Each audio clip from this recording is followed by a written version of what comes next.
Welcome back on your Friday morning. So a Valley mom is being recognized on a national stage for her work helping families of kids with disabilities. Yeah, it's so cool. It's earned her a major honor and tens of thousands of dollars to help take her mission statewide. So we've got our Nohalani Graf with the story in this morning's Education Impact.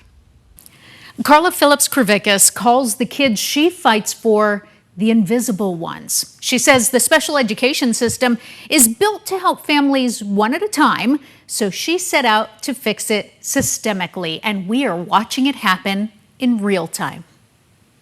Helps you know what services and supports to be fighting for. For many families, special education can feel like learning an entirely different language. Medical diagnoses, educational evaluations, federal law, state law, individualized education programs. It's a system Carla Phillips-Krivickas learned firsthand, not just as a longtime education policy expert, but as her own reality. I have 2 kids with disabilities and really saw how the system just doesn't meet their needs. Instead of helping just her own family, she set her sights on fixing the system itself.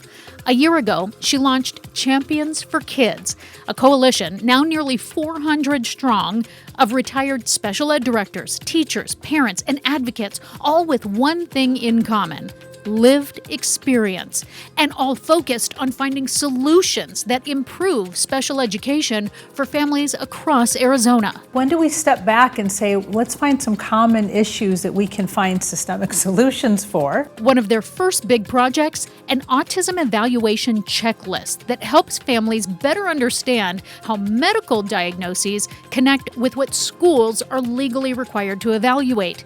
It's designed to help parents walk into IEP meetings informed, not intimidated. And I heard my first real anecdotal story. She took it to the IEP meeting with her and it changed everything, and they came out of it with everything they needed. So I'm kind of glowing right now because that's exactly what we imagined, is something to empower parents. Rachel Anderson is Chief Clinical Officer at SARC, which partnered on the tool. She says it translates confusing medical and educational language into something parents can actually use at the table. If, for instance, you have a social delay, how might that impact your educational performance, and tying those two things together, but not needing an expert or an advocate to have to do that. That kind of impact catching national attention. The Educating All Learners Alliance naming Phillips-Krivickas its 2026 new champion out of a record number of applicants, handing her a $35,000 unrestricted grant and a year of mentorship.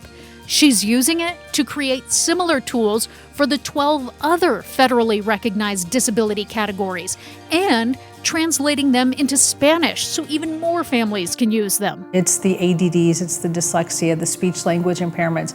Those kids are all in general classes with general teachers all day. Rachel says the honor is no surprise. You look at a room full of students and you just don't know how many of those students are impacted and and would benefit from additional supports, and Carla is there in their corner fighting for them and making sure they get everything they need. For Carla, the recognition isn't about personal achievement, it's validation that solutions created by families with families can reshape an education system and help the invisible come into focus.